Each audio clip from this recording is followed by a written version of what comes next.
Memwakwa baby me Adom TV Badwam na guso hwe no ye the health tips no akogwo ochena nyame ya Adom a ye besan atoa so na bia ye duro no wo se yekoso na ye di apomuden ho enkomo nti me wo C4C homeopathic hospital Dr. Penny Dr. Michael Kojo Chematen ewa ha anopen so ono ye ba be di enkomo alpha ye menstruate syrup and as a female health eho enkomo as an emano eho komo na Dr. Michael Kojo Chematen ene ye ba be di nti Mr. Obabi e mema no suntie na wonu aba na se wo yira na wo ba bayo na nkomo no ekodi ama waka e de ache dog ye mo ache mo akwaba onye ma mpacho medas na bibia boko de na me adaroma no ho ayefe medas ani so atare ne edre kala ya yepe ene bosom no ayepe aha pink month na oh okay we na said anya pink is that but so there okay be fun sir said mo boko bibia ekoyi bibia ekoyi ehoso koye esikumo do bembra kwa sa nti doctor Prem so bedwa akonwa wo esikumo do bembra kwa aha nti wo hwe apomuden no na ni da kwan so obeboa ne manfo nso ewo mpuntu nti Mr. Du ho na to aba ho a no akoto wo ye mananya no okay and then enya politics nti ye hwe apomuden na wo se ye promote women's health okay nti you can women's health na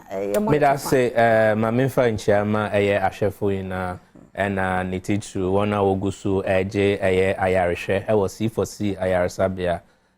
moso amuche ewo oman Europe mu last week na me free Amsterdam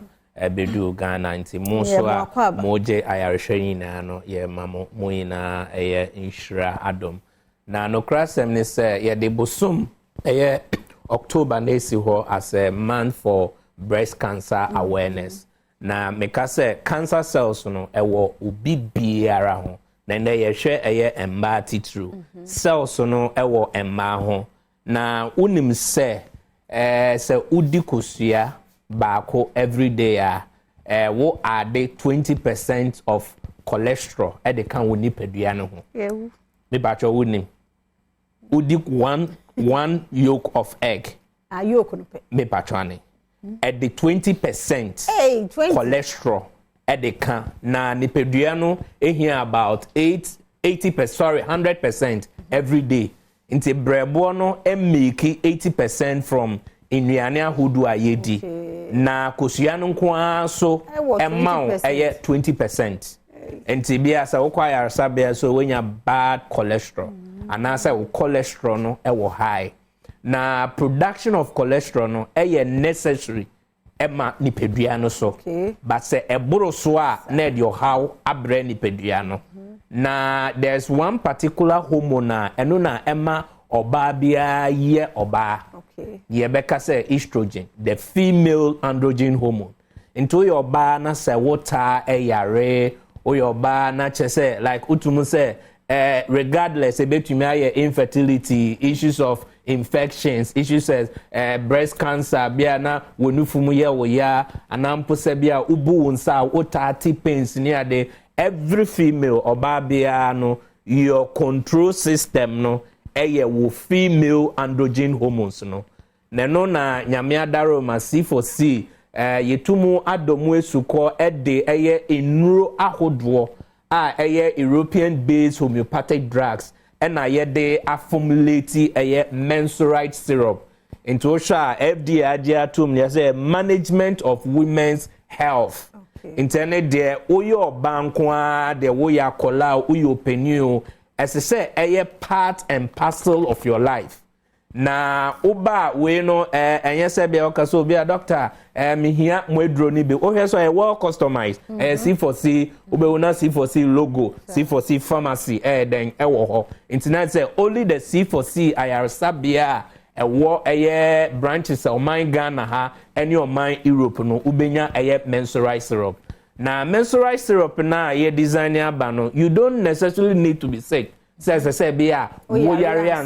always say prevention is better than cure. And nuntina ehu here say ubetu anama to any of the branches depending on what condition no say bia unyarea dosage yebeka say de benfa ene de ukra ba ko bi abosom ba kokra na eden ensan ye say condition bi so a wa battle try with series of drugs near there enko ya eno so e wo dosage a ye be prescribe am yourself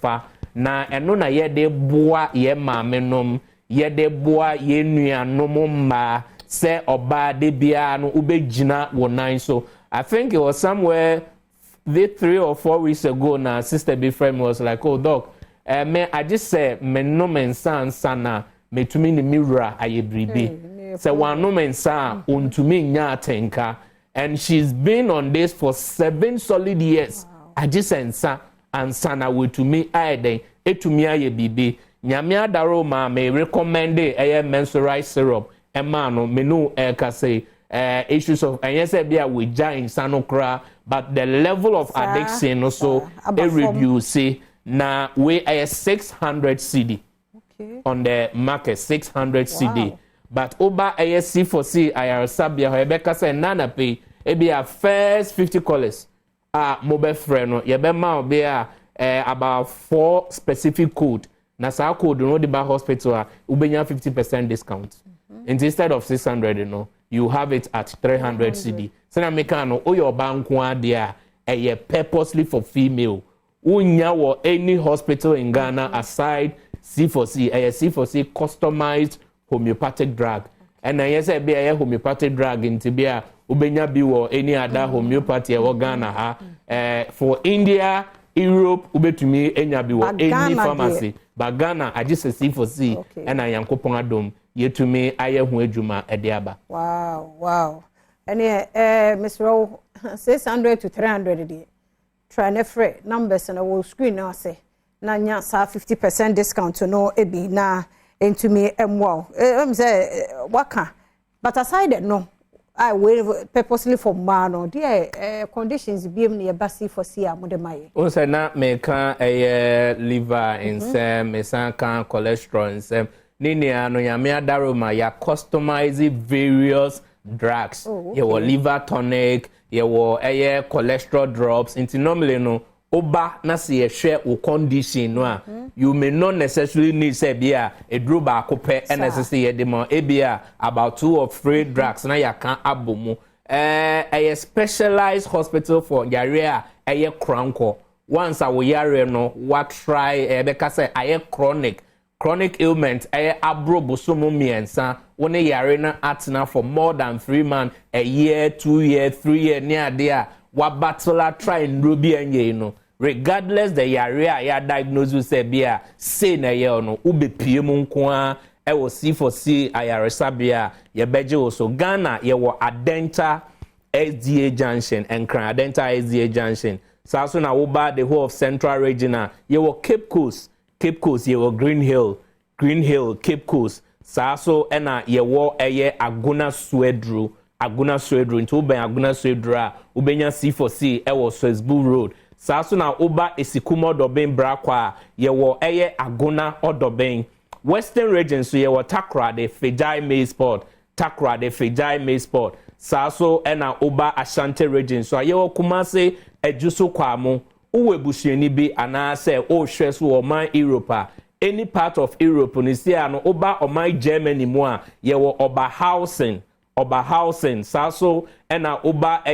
o man Netherlands Holland for more than 6 years ni so a ye adwuma e wo Amsterdam mo amotie so e wo UK so mo hwe wo UK no so obetumi so aba Amsterdam ana mo amoben UK for Spain for Italy Belgium mo amoben ben no either say mo beba Oberhausen in Germany ana say oman Amsterdam oman Holland in Amsterdam brona ye friend Holindred ye numbers no both the European line and the Ghana line no e was screen no I say 05000 40331. So first 100 callers offer numbers here. Yeah, this 50% discount on about in all our drugs and yet only menstrual or condition beer would be buy now mu beer no ube qualify for that. So Ghana for Monfre was 05000 40331. Say on my Europe so I +31 687 487 122 plus 31 687 487 122 nti wo fra ya beje wo so ne actual the nearest branch na yetumi ede aboa we de ene waka no enye mensurite pe products no wo fra first 100 Mr. Ghana 42 mum ye mfre na yenya so emfa so number no mi sisu bie mu 0500 040331 0500 040331 na when you C4C homeopathic hospital Dr. Penny Dr. Michael kujoche matende tehei esa woni na di enkomo se abodin se amodin se wo hwe na widie mu no wonte apa no wafre no na fe watumi abo nti do bibia ne hodi ayen fancy ya da se papa nti mene dog awie na mom ma me na Franco Trading Enterprise fo ase papa phone papa fie ene ho phone bi a wo pe bi wo ho ye wo Nokia Samsung iPhones ye wo smart TVs nso e wo ho ne ye wo tabletop fridges wo ho ye wo Franco air conditions nso e wo ho na CCTV cameras nso ye wo bi enti wo bowra Franco Trading Enterprise a bibia wo pe bia no wo benya bi menko online ne obi enko ye adwuma Franco phone number ye 0246 422 338 0246 422 336 and 0555939311 on the Franco Trading Enterprise for Eddie Enkomo. Best Brain Publication and so Eddie Woman who draw in Sia by Drama Swa. I was so be any be a kind. Your war creativity and imagination were her student leadership were her citizenship were her critical thinking, problem solving, so dear digital literacy, so one of communication. When we know NACC for one more Ajia to Moko bookshop will be a Munswa, Ubenya books, be at of 0507 200 200 0507 200 200 and 054 200 300. Now, when the Best Brain Publication for doing come on, or the Best Brain Publication, tomorrow education, today. Dominion herbal powder and so a powder, one of my boost your immune system, no tea, a real beer, how would you? One of Dominion herbal powder, na ye a dear free ho, ya real year crown crow, be a wound to men na diabetes, normally stroke, a how would you? Nom Dominion. I don't know, bet me, I ye bra winnie dear. Uni dear and son one of Dominion, donia ya warm water. Now the powder ni be a gum, na fe one of no, and opa, and then you mercy sa, no man sana. What did he? Your ointment and so on. When ya what was such a chung Dominion ointment and be now here now, dear Chichu upon or so. Now, for Dominion 4 was 0543 158195 0543 158195 and 0249 591 843. Now, we been able in Kraya a Repart Ventures, Nana Boache Herbals, Angels Herbal Shop, Shyman so. Ekus Pharmacy ubenya Dominion 4 product wo ho Little George Health Shop ewotema Koforiduan so Gabson Pharmacy Delight Pharmacy Ohene Nana Heba ne Owusku B Pharmacy ne Central Market hwe ni ubenya bi Tony K Pharmacy wo Suhum Nana ya Provision Store ne Kennedy Drugstore wo Achem Odan na so many so na Giza Pharmacy ubenya bi ewo ho ato wo 12 years eba form a untumi nyusu Dominion 4 product and I will your bar when you and I will breastfeeding so untumi nyusu Dominion 4 a product no ebi ma memfa enkai bono ensi ha ne dwumedie no na de edu so no ene do so kwasisi a wo ho ahosepenso e wo ho na fe man hinu kwabna santen so aba medi de afia amankwa tamaklo shannon so say Adom praise nyame ya adom akwasi adai yenhia wo Paris Dome bra wo tua 70 cities now de enya ticket brand ye be him if he say class ahodo artist so e feature one more ene e do mo ba e be me de pass me hia wo titi wo a wo hwe me nyame ya adom akwasi ada ye hia wo Paris Dome ko na dwumadi nkaye atwa so